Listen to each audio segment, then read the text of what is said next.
Hello everyone, this is Avery's Animation Station, and welcome to Turning Emojis into Villains. So I started out with the snowflake emoji, a sun, and a decaying rose. I got this from a follower on Instagram, and I wanted to do a dynamic pose, so I just went to Pinterest and looked at some cool poses, and I'm doing it in a style that I call just like a sketch style. I just did my sketch and I use it throughout the piece. And what I was going for is like, I wanted this villain to look more like bright and sunshiny because, you know, the sun emoji. And after like I designed her pose, I thought that she would look the best with like short hair. And then I thought about these cool boots that could like bring in the ice and the suns. So I did some little suns. And I wanted her to wear like a cute flowing skirt. It just got the sun vibes, and of course she had to have a mace because a mace looks like a sun.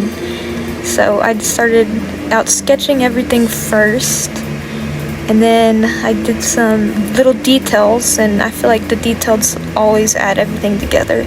I also started giving her some cool tattoos because I thought that was a good way to bring in the sun, rose, and snowflake. And I made her tans-ish, like a not exactly white because I wanted the light yellow to pop. And then I started adding in the colors. Her boots were my favorite part, and her tattoos. And of course she had to have frosted tips because why not? So here's my first villain. I was very proud of her. It's really fun to get emojis and turn it into a character.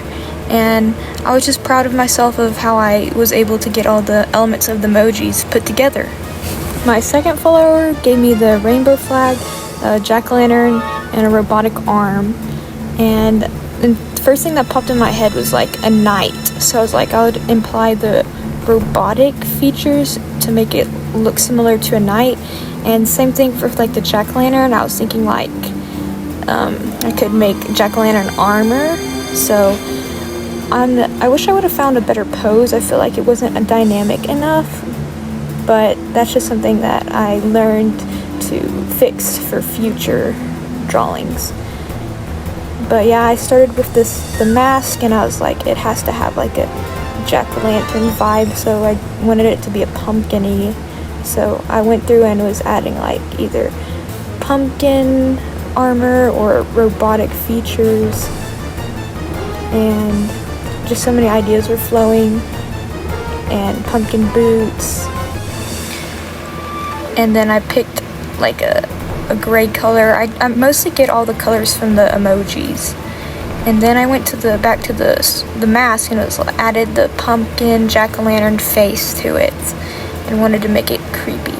And I thought about how pumpkins have stems, and I was like, I'll give it some horns and some details with the stems, which was really fun to play around with. And then for the rainbow, I was like, I don't want to be basic. Let's try to think of something creative. So I was like, oh my gosh, I can make it like shine. I give it a rainbow reflection. Yeah, my favorite part about this villain was definitely the rainbow reflection idea. I thought that was really creative and wasn't like falling to default in anything. My last villain, more emojis by some followers on Instagram, was a little letter with a heart stamp, a cat smiling, and a little alien game character. And I went to like, my brain went to video games and like a mailman and a cat. So I was like, I'll give this character like a mailman suit with like, since like the letter. And then I wasn't quite sure about the cat. It took me a while to think about that one. And then for the alien, I was like, I'll definitely make purple involved in this. So as I designed it with the hair, I gave her bangs like a little heart shape for like the heart stamp on the letter. And then I started working on her little mail woman vest, which was really fun. I liked adding that, and it felt, and as I built her like personality in my head, I was like, I think this fits her great.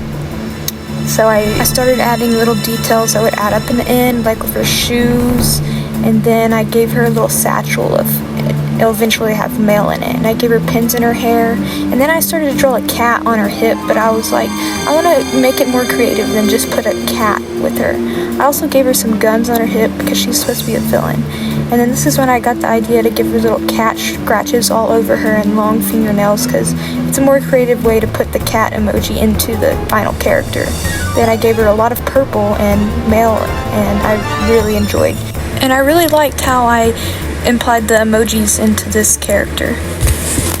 Here are the first 3 villains in my Making Emojis into Villains series that I did on Instagram. I have about 9 of them in all, and I'll be posting them onto YouTube. So let me know what your favorite villain is down in the comments, and I'll reply. Thank you. Have a nice day.